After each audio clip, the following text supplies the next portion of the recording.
Afternoon, everybody. We are just going to make a start on the webinar for the NIHR Doctoral Award. So just before we get started, just going to go through a few housekeeping rules before I hand over to my colleague Liz. There's a few of us on the call, so we'll introduce ourselves as we go through the call. So my name's Tom Pratt. I work at the NIHR Academy. We are recording this webinar. I can see a few chat messages already around that, so we'll make this available as soon as we can afterwards. We're aware people signed up that wouldn't have been able to make it as well. For the audience, your cameras and microphones are switched off. If you have any technical questions, please use the chat function and we'll try and get those sorted as soon as we can. And there's also the Q&A function, which I'll come to shortly. We've enabled the auto transcription for this webinar, so you should see a box at the bottom that has captions CC. So if you wish to have that on, just click on the button there and that will show a transcript as we go through. If you've got that on and you wish to turn it off, then again, it's the same button and that can hide the subtitles. We will be having a Q&A session, which we hope will take up around half of it. So we've got plenty of time to answer as many questions as we can. Please use the Q&A section for that rather than the chat. So the chat is just for any technical issues, the Q&A for questions you want to ask ourselves and our panel members. And there's also the option to upvote the ones you want answered. So if you can do that, that would really help us when we get to the Q&A to try and answer the questions that are relevant to most of the audience. And as I said, we'll try and get through as many as we can. So I will hand over now to my colleague Liz. Hi, everybody. Hopefully you can all see me okay. So yeah, hi everyone, and thank you for joining us today. So I'm Liz, I'm one of the Senior Programme Managers at the NIHR Academy, and I am the Senior Programme Manager for the new NIHR Doctoral Award. So today we're going to be giving an overview of the scheme, and we're very lucky enough today to be joined by some of our funding committee chairs who will share their insights about what the committee are looking for when assessing the applications. So I'm going to be giving the overview of the scheme first, and then we'll hand over to the chairs in due course. So as Tom has mentioned, please ask any questions in the Q&A, and we'll look to get these picked up at the end. So good chunk of time, so we'll aim to try and get through as many of these as possible. So I just want to start off by going through what the simplified offering is at the doctoral level. So a number of NIHR schemes have recently been simplified in order to streamline our awards and make them more straightforward for you as the applicants to understand and apply. So under this approach, previous similar awards have been grouped by the career level. So you may have seen that we've recently launched the pre-doctoral award and the post-doctoral award. So those schemes and the information for those simplified awards are on the website, and we've recently had the webinars for those. So if you are interested in finding out a little bit more about those, then please do head there. But as you're probably well aware, today we're going to be focusing on the doctoral award. And if you're familiar with our doctoral level awards previously, so this consisted of the doctoral fellowship, so the DF, the doctoral clinical and practitioner academic fellowship, so the DCAF, and the doctoral local authority fellowship, so that's the DLAF. So we're simplifying those three schemes all together to combine as the new doctoral award. So applicants will now use the same application form.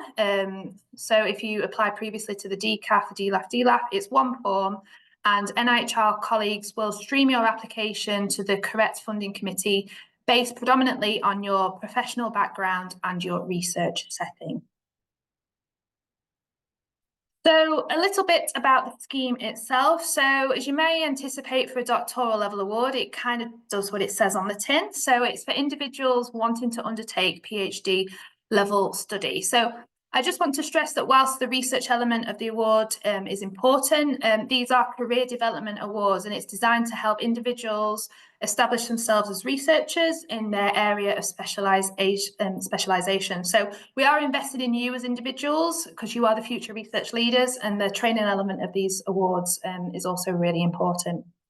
So applications are welcome from all health and social care and public health professionals and researchers, and this includes registered practitioners, individuals working in local authorities and local authority associated settings. So as you can see on the slide there, all research proposals must fall within NIHR's remit for personal awards, which I'll touch upon briefly in a second on the next slide. But the notable change in terms of the simplified award is that clinical practitioners and those based in local authority settings now have the option to include 20% funded clinical practice time within the award. And this is, the notable distance is that for those individuals who would have applied for the DCAF and the DLAF previously, there is no longer the mandatory requirement to include 20% clinical practice time within the award. So this is now optional. However, if you do choose to include it, you must explain within your application how the activity will support your career as a practitioner academic. And further details on this is available on the NIHR website, and also we'll hear from the chairs in due course about how to go about that. In terms of eligibility, applicants must have a first class honours degree or a 2-1. Or any other equivalent qualification to that standard. If not, you usually would need to have a master's degree. If there's any queries about this, then please do get in touch with us. If you have, you must have previous research experience or training to prepare yourself for PhD level study. A bit of a given, not already hold a PhD by research. Propose substantive employment with a recognised HEI, NHS body, local authority or other public funded or third sector health or social care provider in England. So I do want to stress that for this round, in round 1, so cohort 1, applications to the doctoral award are for applicants based in institutions which are based in England only. So none of the devolved nations in Wales, Scotland and Northern Ireland are taking part in this round. You mustn't. So if you must register for a PhD at a recognised HEI in England, and if you are already enrolled for a PhD, you must not have been enrolled for more than 12 months full time by the award start date. And as I'll probably go on to next, so all applications must propose research within our remit. So moving on to this. So overall, the remit for NIHR Academy Awards is early translational, experimental medicine, clinical and applied health research, and social care research. However, I do want to stress that at the doctoral level, early translational work is not within our remit. So this includes anything to do with basic science discoveries, any early stage clinical trials, early concepts, diagnostics, etc. So it must be clear in all the proposals a plausible path to patient or service user care or public benefit. So research that tests applications of new knowledge that can improve treatment or patient outcomes and has an obvious direct patient benefit is within remit. And this may include research which uses known biomarkers. So known biomarker assessment is fine to refine and test novel therapeutic strategies. So research that only elucidates mechanistic underpinning of disease is not within our remit. As you can see on the slide there, we do not support any basic research, so any work involving animals or their tissue. And educational research and methodological research is within our remit. So methodologists might want to develop a new clinical trial design, which may refine previous methodologies, which may speed up the time it takes to kind of get to a certain outcome. That is absolutely fine and within our remit. If you do have any questions about remit, then please do get in touch. We're happy to review a A4 side proposal, kind of going through what you plan to undertake as your research. We do understand that these applications do take time, and it can be really disheartening if then you get through and submit and then we find that it is out of remit. So it's always best to check with us beforehand if you are a little bit unsure. So what's available through our award? So the award provides funding and salaried time to undertake doctoral research and a tailored academic and, where appropriate, professional development programme. So the doctoral award is a fixed 3-year 3-year award in duration, and it has flexibility around part-time working options. So you can undertake the award between 50 and 100% whole-time equivalent in increments of 5%. So if you're undertaking the award at 100%, it would be 36 months. If you're undertaking the award at 50%, for example, then the award duration would be 72. As I mentioned, if you're an active clinical or practitioner applicant employed in local authority settings, you do have the option to include 20% of your time to be dedicated to professional practice and professional training, and that is fully funded within that award time. So we will fund you whilst you undertake that. So a bit more specifically, so we fund your salary as lead applicant for the entire duration of the award, a research project which includes any consumables or equipment, the cost of a tailored training programme and professional development programme for clinical applicants if it's applicable, if you're going down that route,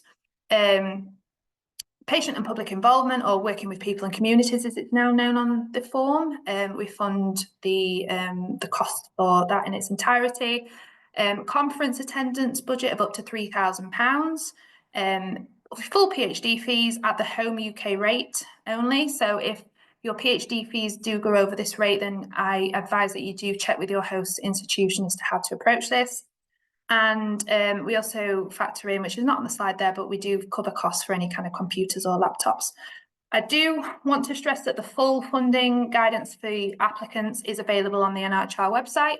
So please do take a look at this to make sure that when you're applying, you fully understand the limits and what we will and will not fund. So moving on to our charity partnership. So it's something to keep in mind that the NIHR does partner with a number of charities per round. And this provides the awardee with the support of 2 funders. So you can become a part of the NIHR community in terms of your doctoral award, but you'll also become part of the charity partnership charity as well. So you kind of get the support there from 2 different kind of institutions and organisations. So the charity partnerships do go through the same NIHR review process as all the other applications, so there's no difference in terms of that. So further details about the opportunities available are on the Doctoral Award funding opportunity page on the NIHR website.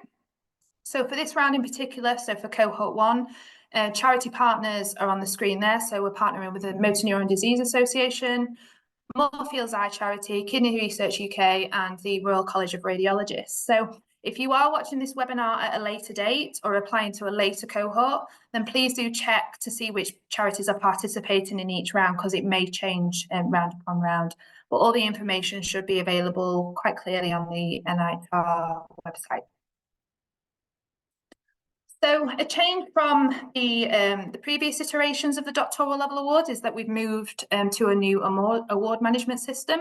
So we've gone from using Aramis to the NIHR awards management system. So this is a One NIHR initiative that it affects all funding opportunities across the whole of NIHR. So not just NIHR Academy, but the other coordinating centres as well. So you don't have to, the benefit of this is that you don't have to register on multiple systems anymore. So all our funding opportunities are in one place. So for example, if you were to apply for the doctoral award this round, any programme grants, for example, that you might want to apply to in future years will all use this one system. And this is what the login screen looks like. The link is on the slides there, and we'll disseminate the slides after the webinar as well. So please keep in mind that if you've registered already for an Aramis account, then you will need to re-register on this. We haven't merged across your previous accounts. And things to note upon sign is that you need to make sure that your profile is validated, that you have a ORCID ID, and that you also enter the relevant EDI information as well. So you will not be able to submit an application until those have been completed. Check, make sure that you have done that when you first log on. So it's a bit of a brief overview of the application process. So the application window, so the competitions run every 6 months or so. So we launch in April and October, and the application window is usually around 8 weeks. But I do want to highlight that good applications are prepared well in advance of a competition launch. So do think about when is the best time for you in terms of applying, and whether you have ample time to put together a competitive application. Also, with the added complexities of a new system to navigate as well, please do familiarise yourself with this and the new templates, which I'll touch upon shortly. But it is quite clear to see from our perspective as well, which applications have kind of spent a lot of time and kind of consideration on compared to those that have been rushed through. So please do stress to you to really think about when is the best time for you, and make sure that you do have ample time to put together this application. So following this, applications will be checked for eligibility by NIHR, and then we'll send that over to the one of the funding committees which will then establish a short list of applications. So as I previously mentioned, it will go to one of the 3 committees which have a particular focus on, so it'll be either the Local Authority Social Care and Public Health Committee, the Health and Care Professional Committee, or the other Doctoral Research and Research Committee, which does include medics and dentists as well. So your application will be reviewed by 3 funding committee members, and their assessments will be used in the shortlisting meeting, which for this round will be in September and October of this year. If you are successful if your application is successful at shortlisting, you'll then be invited to interview. And then the interviews are usually held over 2 days, and these will be held in November of this year. So each panel consists of around 10 to 15 individuals, and the interviewers, how it usually works is that the first interviewer will lead on questions regarding your research proposal, and the second interviewer will focus primarily on your training and development proposals, which you've included in the application, which is why I stress to you how important this is in terms of it being a career development award and the training that you're going to get throughout this fellowship. There's also questions as well from PPI members who are on the committee as well. So once we've had the 2 days of interviews, we collate all the recommendations, and these go to DHSC.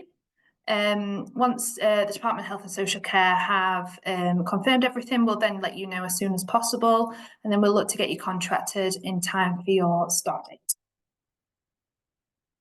So just to kind of summarise there what I've just described, so the award actually launched yesterday, so the 9th of April, and the deadline for applications is 1 p.m. on the 10th of June. So successful applicants for the cohort 1 will be able to start their award on the 1st of April to the 1st of September, and you must start your award on the 1st of each of those months.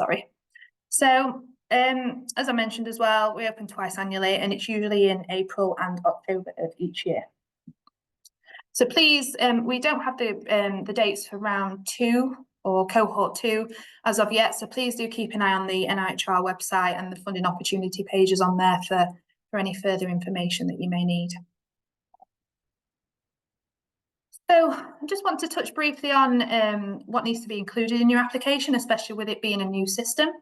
So the committee chairs are best placed to kind of go through guidance in terms of what they're looking for in an application.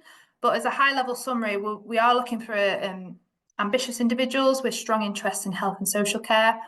So we want to see in your application how this award will develop your skills and your knowledge, how it will support the next stage of your career, the impact it will have on public and the patients that you're looking to involve, and that your proposed research obviously does fall within an NIHR remit. So first of all, within the new system and the form, so in the summary information section of the form, so when you need to, when you put together your application, you'll need to have a contracting organisation, which will have overall responsibility of successful completion of the programme of work that you're actually proposing to do. They'll also act as your employer, so please do consider where you want to be best placed for your award. If you're a practitioner or clinician or local authority-based applicant intending to undertake practice time and professional development within the award hours, as I've kind of touched upon throughout this presentation, a partner organisation is mandatory. So please, please, please do not forget to include this within the application. So the pages on the slide there will kind of go to the NIHR website, and that'll give you more information. So it kind of gives you information about key considerations when choosing your host organisation and partner organisations. And the contracting organisation that you choose must demonstrate their commitment to you throughout your award, and also support you throughout that, and also kind of the post award as well. So to reiterate from earlier, it must be a higher education institute, so HEI, NHS body, local authority, or other provider of health and social care services as well. So I know it's not on this slide as well, but in the summary information section of the form as well, there's the option to include your WTE. So on the previous system, this used to auto-populate for you depending on which WTE you choose. So I just want to kind of highlight that it's a fixed 3-year award, and there is a web page on the website where it kind of lists all the durations. So please do check on there if you are a bit confused or need a bit of further support in terms of how many months to kind of list on there. So just as a bit of a side note. So lead applicant section of the form. So as mentioned earlier, the purpose of the award is to help drive a step change in your career throughout PhD study. So you need to provide details about your career today, and this is in the provision now of a narrative CV. And this is there's a template on the form which you can download, and this is on the award management system. So this is an opportunity for you to highlight to the committee your career trajectory, the potential you've got to become a research leader, and any collaborations that you've formed as well. There's also section in the application form for contextual factors. So if you have had time out, for example, to take parental leave, or if you've been on sick leave, or face any other barriers that you think that you need to kind of highlight to the committee, then there is the option to do that as well. I also want to highlight as well that for your ORCID ID, so when signing up to the new system, as I mentioned, you need to have an ORCID ID input on there. So the sections on your ORCID ID do need to be populated, such as your qualifications, your job history, and any publications as well. So please ensure that this is updated, because this is really important for the assessment process for the selection committees and for eligibility purposes for us at NIHR. And I also want to highlight that we need to make sure that the privacy settings are set to everybody, so that we're able to kind of see this on the website. So your award plan, so we'll go through the detailed research plan. There's a section in the form for this. So working with people and communities, also was known as PPI. Research inclusion, which is a mandatory requirement now for all NIHR applications. And again, your training and development programme as well. There's also sections for your scientific abstract and plain English summary. And there'll also be the option as well to upload your Gantt chart as well. Again, all the relevant templates should be available on the NIHR award management system.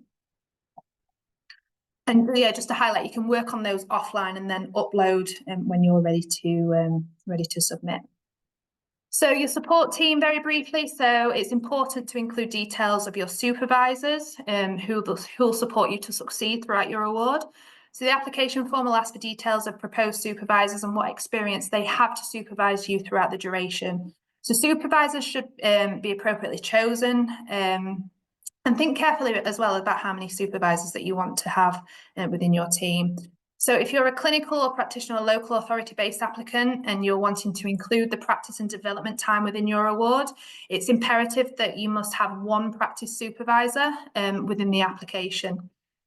And please do keep in mind that heads of department from your proposed organisation will need to sign off your applications. So make sure that you do contact them well in advance and make sure that they've got all the appropriate documentation ready to upload, and also have the signatories ready to sign off as well when the time comes. So again, more information on this is available on the NIHR website. The last slide from me before I hand back over to Tom is on budget. So please with the budget, review the guidance in full. So there was a wealth of information available on the NIHR website.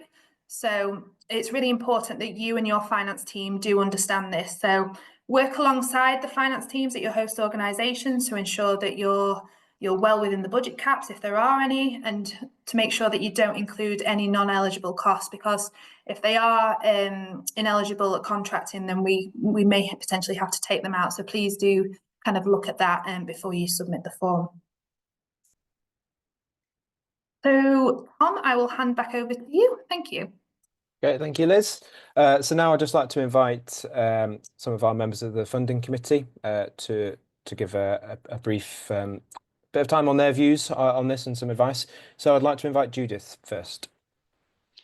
Hi, thank you very much, Tom, and thanks to Liz for that excellent overview of the scheme. So my name's Judith Rankin. I'm Professor of Maternal and Child Health at Newcastle University.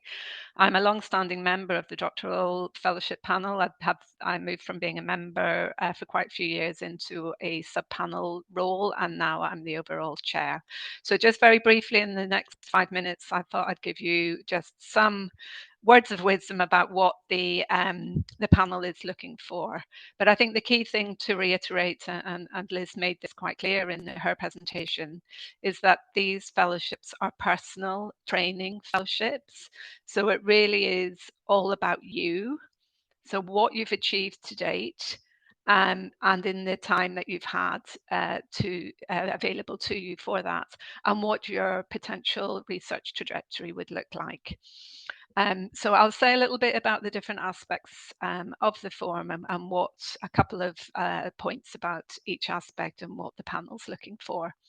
So I've said a little bit about the person, so you, what and why this fellowship would make the step change in your career that you're looking for. If you move on to the project, clearly we want a project that's novel and that is going to move the science forward in your field. We want to be very sure that you're right up to date with where that your topic area is at. So that's making sure you can give us a good oversight within the background section about your topic and the existing literature to date. The question needs to be answerable and feasible. And we really do need you to think about what you can achieve within the time that you've asked for your own fellowship. So if you've asked it at 50% or 100%, etc., remembering that you do have what should be quite a comprehensive training program as well. Please remember when you're writing this application, and especially the project, that you're writing for a panel, and that panel consists of experts in your field, but will also consist of people who are non-experts. And we do also have members from the community who sit on the panels as well. And just touching on that, so now when you're describing how you're working with people and communities, it's really key, important that you show how this is a meaningful relationship that you've got and how that's built up. And really, this should be a thread that goes through your whole application. And we want to also see that what you're learning going to be in terms of how you work with community groups, etc., as well, but also how you're going to support them to contribute to your fellowship throughout the whole journey. Let's touch a little bit about supervisors. I think the key thing here is to make sure that you've got a really a good mix of supervisors. You can appoint up to 4 supervisors. And when I say mix, I mean in terms of expertise, methodological skill sets and experience of supervising doctoral students. So we really are looking for people who can support you and will be able to give you the time that you're going to need and support you in the ways that you're going to need. I mentioned that the training plan should be comprehensive. The words I usually use are that it should be wide-reaching and not pedestrian. This is an amazing opportunity to put together a really personal development plan. So do take the time and effort to review what kind of training you specifically need. So that could be around methods development, it could be around in your topic area, and it could very much encourage you to put some leadership programs in there. If it's possible and suits other aspects of your life, it is really nice to see candidates wanting to go maybe and do a placement somewhere else in another starting to build up their networks in that way, but it's not essential. As I say, it needs to fit in with everything else that's going on in your life. The host statement, this is really important that it's written from your perspective, so about you as the candidate, and it's not generic. There will obviously need to be some statements about the university, etc., or the trust that you're coming from, but we really want to see that the host institution has taken a real interest in you and your work and your development. And we also want to know about their research strategy and how your work would fit into that strategy, so you're not a lone person working in an area where there isn't any support from the institution. I think that's been a little bit of a quick whistle-top tour, trying to just build on some of the really important things that Liz said. I think that I'd like to end on a couple of things. One is, I can't emphasize enough how long these applications can take to put together, to put together really competitive applications. So start early if you are thinking of applying, and really prepare yourself for doing the application, writing the application, and then hopefully if you're invited to interview. And really do show how this opportunity, this fellowship, is going to be the step change that you are looking for in your career. So I think I'll leave it there and hand over to whoever's next, but obviously very happy to answer any questions that you have. Great, thank you, Judith. Just before I hand over to Avril, just another reminder, if you can put your questions in the Q&A rather than the chat, because that gives us the opportunity to see who can upvote it to help us answer the most popular questions. Okay, so handing over to Avril now, please. Thank you. And thank you to Judith, who I think has really done all the heavy lifting for me already, which is always really great. So my name's Avril Drummond. I was the senior chair from the DCAF committee. I'm an occupational therapist by background, emeritus professor of healthcare research at Nottingham. So I don't really want to repeat everything that Judith said, but I think there are a couple of things really to reinforce, and that is the time that it takes to prepare these. If you're thinking of preparing in this round and you haven't done anything so far, that's probably going to be a little bit tight. So really think about your preparation. It's about who you are, what you've done so far, and what your trajectory is. And you have to sell that to the committee. They can't see the vision, you have to sell the vision. In terms of the study that you're going to do, in my experience, most candidates fall down in the methodology, and that's why having really good supervisors is important. Now, let me be blunt with you. You want people who are going to supervise this PhD, not just names of the great and the good who sit in your application. And if they're not going to help you craft your application now, they're probably not going to be that great as PhD supervisors. And we do see candidates who put in applications, and with the best will in the world, it really hasn't had an overarching expertise from their team. One thing again I would say to you is that you need to know about your methodology, particularly if you come to interview.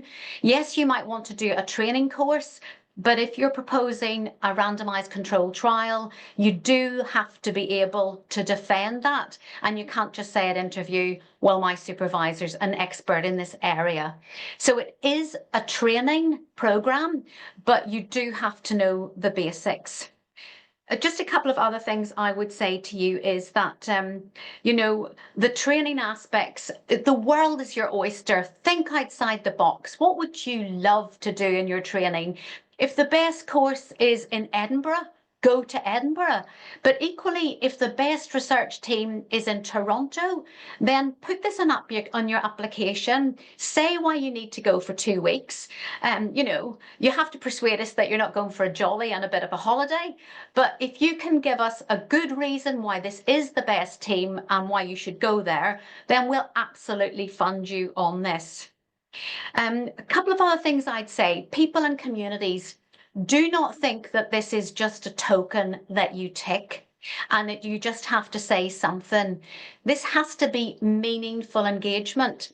And I will tell you, I've been on these panels for a long time. I think the most difficult questions that candidates get are often from the PPI members. So really make sure that you have engaged meaningfully, that you have this in your budget because it's a real partnership that you've got, and be able to talk to it. A few other things you have to know about your costs. Costs are important. You can ask for the money, but you have to justify it. But again, you need to know about your costs. You cannot come to interview and say, well, my costing team did this. You have to be able to argue what your costs are. And finally, Judith has talked about the fact that there are experts on the panel and reviewers, but your plain English summary is really important. You have to be able to communicate your vision to other people, to lay people, and to other people who are bright but not working in your area. And one of the things I find, and I also find this about PhD students, is the last thing they write is their abstract and they've run out of steam. But this is a really important aspect of what you're doing. So both looking at the abstract in terms of the plain English summary and the scientific summary.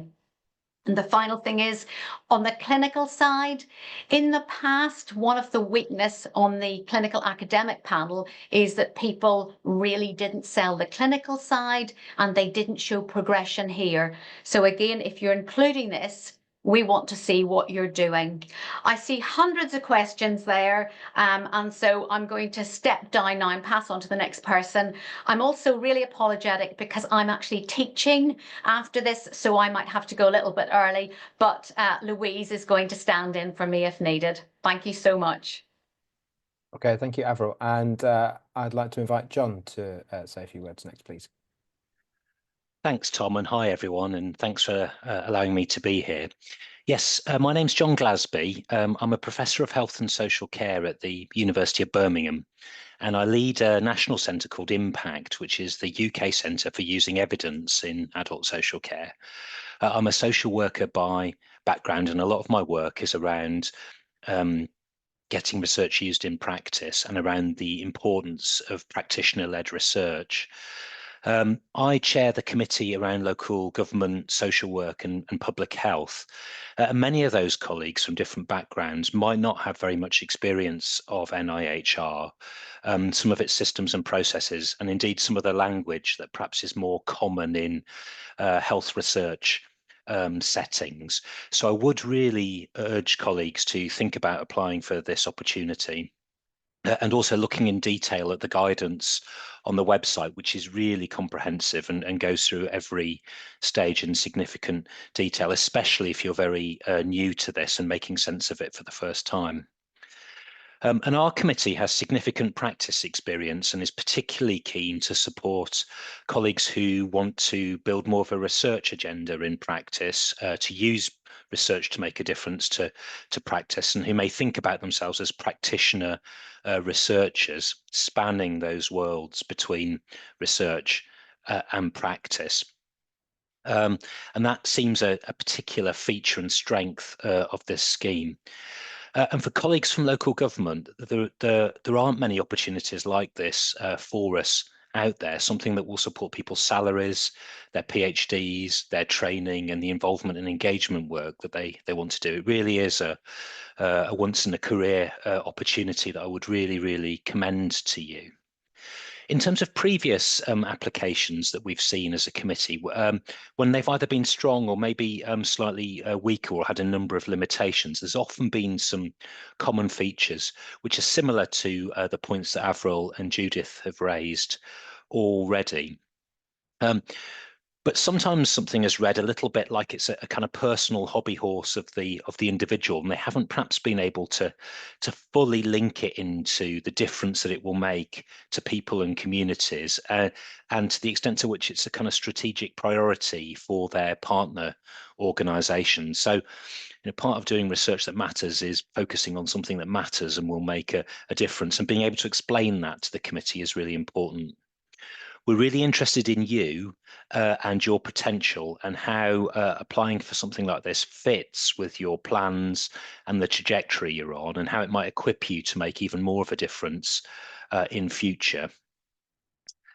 And local government in particular has a very strong track record around involvement and engagement, probably at the kind of co-production end of the spectrum. So a number of the proposals that we see are often very strong in terms of co-production involvement and engagement, with a very ongoing, significant and two-way relationship between the person conducting the research and people who might be advising, supporting, helping to co-design and maybe even co-deliver some of the research as well. So, as other speakers have said, the importance of involvement, engagement and co-production.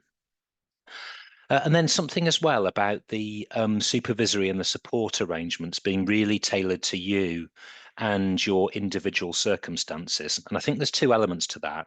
First of all, as a panel, if somebody has written a kind of standard bit of text, you can normally, a generic piece of text, you can kind of tell.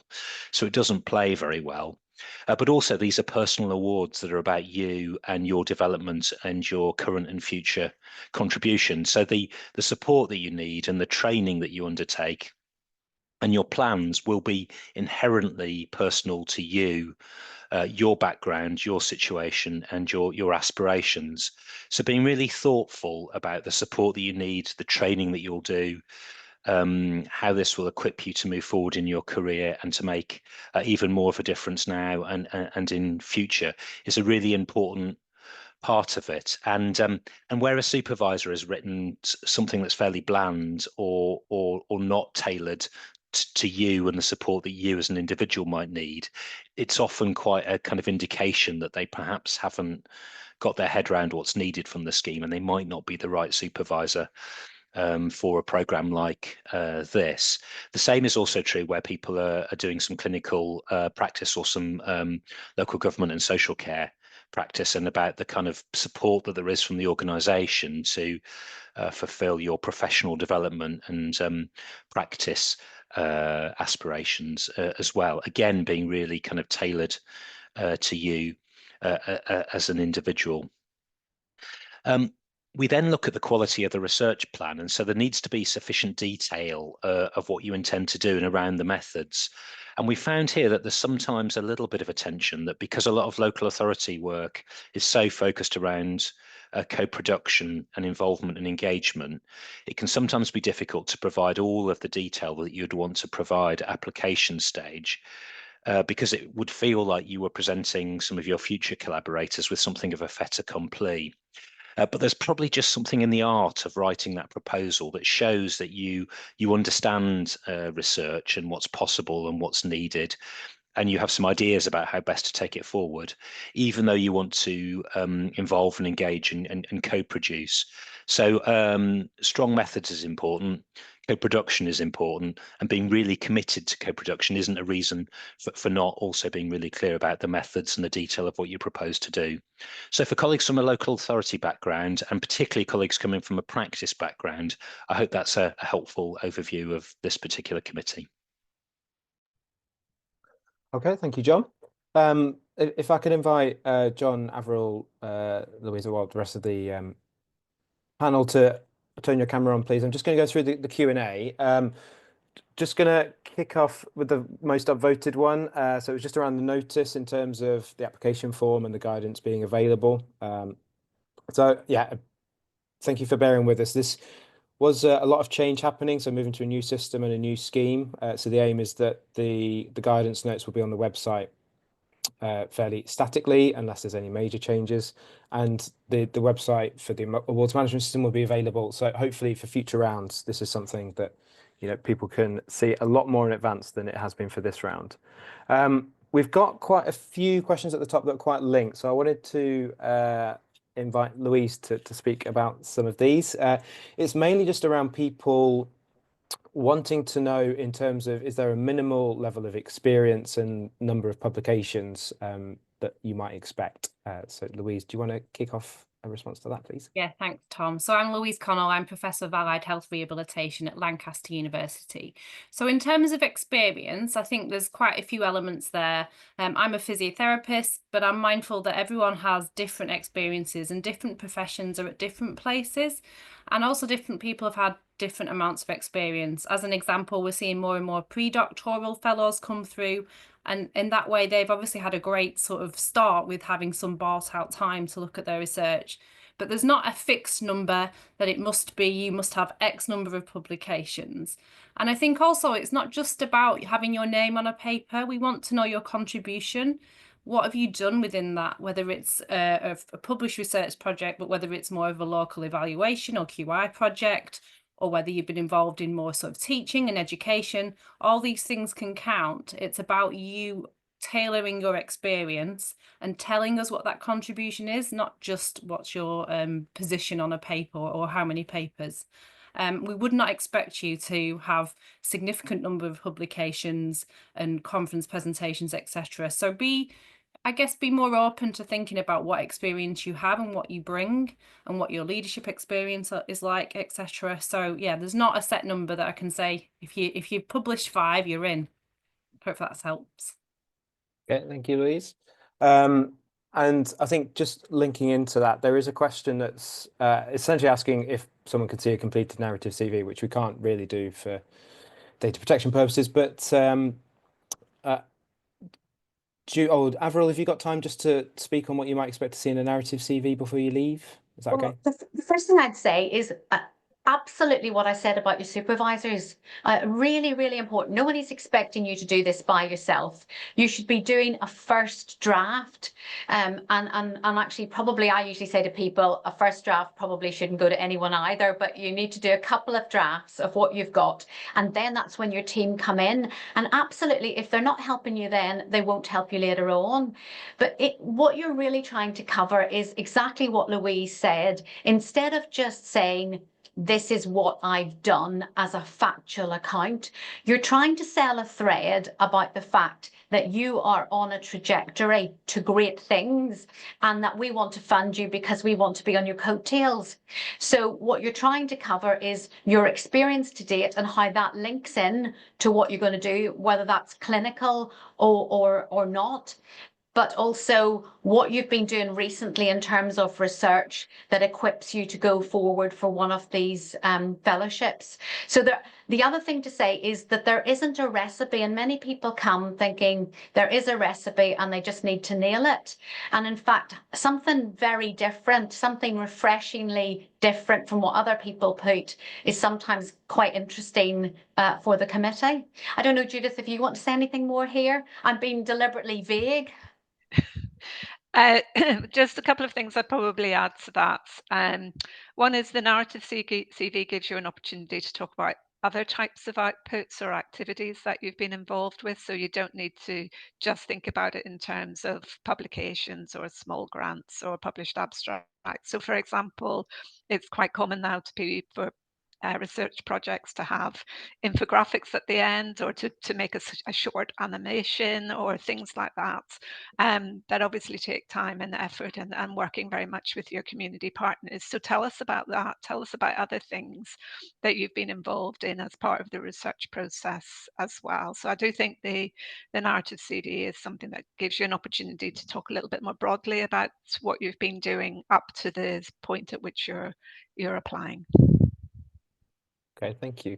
The next question is just around, it's a fairly narrow one, but in terms of a broader question. So the question was, are feasibility and pilot studies welcome? And John, I don't know if you want to say anything about the kind of range of types of study that you'd expect to see in these applications. Yes, I mean, the local authority committee, because the research tradition is less well developed probably, and there have been fewer opportunities, then people will come from a very wide range of backgrounds and disciplines and will have a number of different approaches. So, other colleagues have mentioned papers or grants. Well, a lot of the people applying to our committee won't ever have published a paper or have a grant. There may be a social work team manager that's been trying to support other colleagues to think about their research contribution, or they might be part of a journal club within their local council, or they may be engaging with research as a case study that someone else is conducting in their local authority or a partner organisation, for example. And then similarly with the types of research, we're interested in the research question that you're setting, why that matters in terms of the new knowledge that it creates, and how that helps to make a difference in the real world. And then we're interested in approaches that are really tailored to answering those questions. So the approach depends on the question that you're trying to answer, rather than having a predetermined sense of what kinds of research we would support or be in favour of. So who are you, where are you from, and how have you been trying to develop your research experience? What kind of questions do you want to ask, and how will that make a difference to people's lives? And what's a good way of going about answering those kinds of questions, I think would work well with our committee. Great, thank you. There is a question just around maternity leave and statutory leave, which has got quite a lot of upvotes. So just to quickly cover that, if there's any periods of statutory leave during your awards, we would pause your award and then arrange for the time that has been you've been off to be added on as an extension, so you wouldn't lose out any time for that. And we'd always encourage people to get in touch as soon as possible with the NIHR when you know a period of statutory leave is about to come up. Avril, can I check, are you still okay, or do you need to? I'm sorry, I'm just getting a text message, so I'm probably going to have a go. But thank you all. Thank you. And of course you can always contact members of the chair if you want to, if you've got a very specific question, but otherwise encourage you to go through the team. Thank you. Thank you. There is also a question here around just in terms of how the applications will be split across the funding committees. I think we'll have to see in terms of when the applications come in. It's difficult to predict how many we might have in the relevant areas that we would then triage to the relevant committees. We'll do this based on professional background and potential research type as well. So yeah, we might be able to answer that maybe we've been a few rounds in and see what the scope of that is. There are some questions also just around global health as well. So just to be clear, for global health, this is out of the scope of these particular awards. The funding for global health comes from a different pot of money. So it's a different part of the government. We do have global health schemes, but they are not in remit for the doctoral award.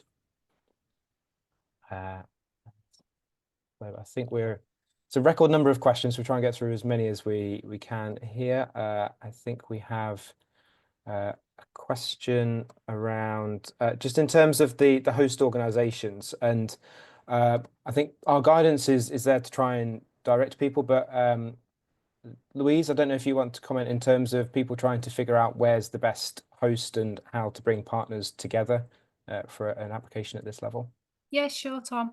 I think it's a difficult one to answer. I would say reach out to, obviously you need to have the relationship with the institutions and the trusts or the organisations in the first place, and maybe reach out to previous applicants, successful fellows, and find out what they did, because you'll probably find success stories and people who wish they'd done things differently amongst those, so they might be a good resource to reach out to them. I mean, there are the follow-up principles which have recently been updated, which talk about not being at detriment as you switch between HEIs and NHS organisations. They, you know, there's challenges with implementing them, as there always are, particularly in the current climate. I would also say that I feel like this is a really good time for you to have conversations around your future and your direction and your fit within the organisation. And to a degree, you need that buy-in from them and from a strategic point of view of how you're going to fit, because you need that to be in the host support statements that you are working towards the same things.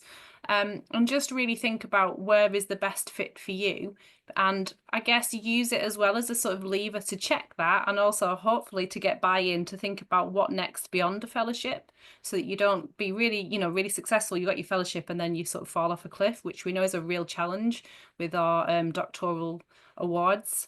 I don't know if anyone else has got anything to add. Judith? Yeah, no, I just really want to reiterate that point that Louise has made about, you know, this is the host institution really needs to be working with you and understand you and your work and where that's going and how it fits into the wider research strategy of the particular institution. We don't want to fund people who are going to be left on their own to get on with it, because that's not necessarily going to work, and we don't want to set people up to fail. So I think starting those conversations very early on with the lead people at the institution and working with them to develop that host statement. And just we absolutely do read it. We are put off by very generic statements that have probably been copied and pasted across different applications. We are very attuned to that, so we do want it to be specific to the applicant. Liz, I think there was a question around organisations that you've indicated to answer live, or was that?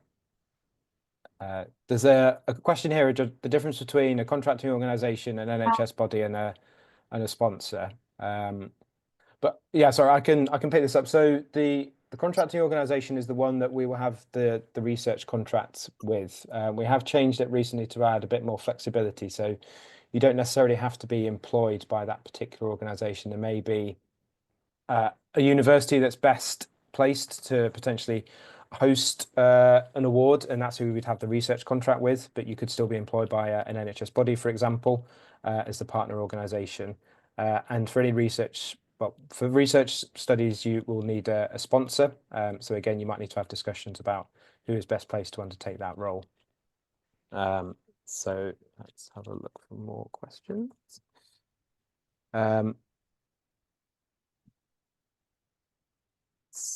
So we've got, I think, just a question around applications. We've got some around, if you're not successful and where to go, and a cool down period. So I don't know, John, if you'd like to say a few words about when you're unsuccessful in terms of what the next steps would be in terms of taking that feedback on. Yes, so we were really conscious with our committee that started off as a pilot initially. It was new in local government and then became a more ongoing feature of the system. We were really conscious that this was new and that people would be from all kinds of and often from very non-traditional backgrounds. And it might be the first time that they had submitted an application like this. And that's quite a big deal and potentially quite scary and quite an alien thing to do as well. So it's a very friendly, very warm, very inclusive committee that tries really hard to make good decisions, but to be really supportive in the process. And the NIHR colleagues that we work with are really committed to providing feedback that is as helpful as possible, that's constructive, that's positive, but also helps you improve for next time round. And we've seen a number of colleagues who haven't been successful first time round, who've got feedback and then have come back with a really improved application and actually have been successful second time round. And in fact, I've seen one where someone was successful third time of asking, which I thought was credit to the person as an individual for being so committed and fired up, but also credit to NIHR colleagues for the kind of support that they provide and the nature of the feedback that enabled people to come back. My own experience, I often get disheartened if I'm not successful first time round. So it's really easy to try once and then to think, okay, I'm not going to do that again. My experience with this one, as I say, I started when it was a pilot before it was more part of the current structure. That it was just really important to have that kind of resilience and stickability and to kind of keep going. So to see the feedback as something positive to build on and to help you in your career, and certainly that's the spirit in which it's offered. Okay, thank you. I think we've got time for maybe just a couple more. There's Tom, sorry, yes. Could I just come in on that point? Because I sure, think this absolutely. is a really important point, and I see there's quite a few questions about this. So we certainly look to, we would give feedback, and if the person comes back, we look to see how they've taken on that feedback. And I have to say, if you've not addressed the feedback, it isn't a starter for 10. You just wouldn't be funded. That's not actually the point I wanted to make. The point I wanted to make is coming back again isn't just about putting the same application in with a few tweaks. We also want to see how you and your CD has developed during that time as well. So you need to think about continuing to do what you're doing, producing the outputs, building the networks, etc., and being able to demonstrate that so we can see how you've come on, as well as maybe if it's the feedback's been about your project. Sorry, I just thought that was important to emphasize. Thank you. And just around the restrictions on applications, so these have been, as these are new schemes, these have been reset for the first round of the Doctoral Award. So yeah, the aim is that although we don't want to restrict people to the number of applications for arbitrary reasons, this is to try and make sure that it's focused for that time that you do resubmit an application, so we avoid people applying 5 times the same scheme. There are other opportunities around NIHR in terms of, depending where your research area is, there are some NIHR schools that offer PhD awards, and there are also within the biomedical research centres, maybe a slightly different remit for this, but there are other opportunities to try and get PhD funding through that. We're coming up to 2 o'clock now, and there were a high number of questions, so we've tried to get through as many as we can. But if there are any questions that you wish to ask us, then if you use personal.awards@nihr.ac.uk, and we'll send details around after this, and we'll be in touch via email as soon as the webinar is available for people to view afterwards. Is there anything else the panel members wanted to add, just as a final word to our budding PhD applicants? Just to say, you know, go for it. Please do listen to this. Make the NIHR website your best friend while you're applying for it. Speak to the programme managers who are excellent and really are there to support you. But please do start early and really, really give yourself the best chance of being successful. John? Just in particular to colleagues from a practice background, or for whom this may be new, it is a wonderful opportunity. Local government doesn't normally get a chance to compete for things like this, so we really want local government to see it as for them, and for it to make a real difference to people and their careers. So it may take a little bit of getting your head around with the language and the kind of structure and the rest of it, but it's really time well spent, because the colleagues who have been successful, you know, just feedback the difference that it makes to the people they support, and to their own careers and job satisfaction as well. So to local government colleagues out there, please consider this and give it a shot. Okay, and Louise? Yeah, just to, you know, it is a game changer for people, but I think, you know, at the heart of it is we're asking really important questions that we're really sort of driven to answer. So hold on to that when it feels like it's an uphill battle and there's a lot to do, because that'll get you through. Okay. Yes, so thank you again to our panel members, and thank you to everyone that's joined. When you do leave the webinar, there will be a feedback questionnaire. It should be relatively short, but it's very informative for us. So please, if you can, do fill that out. And thank you, everyone.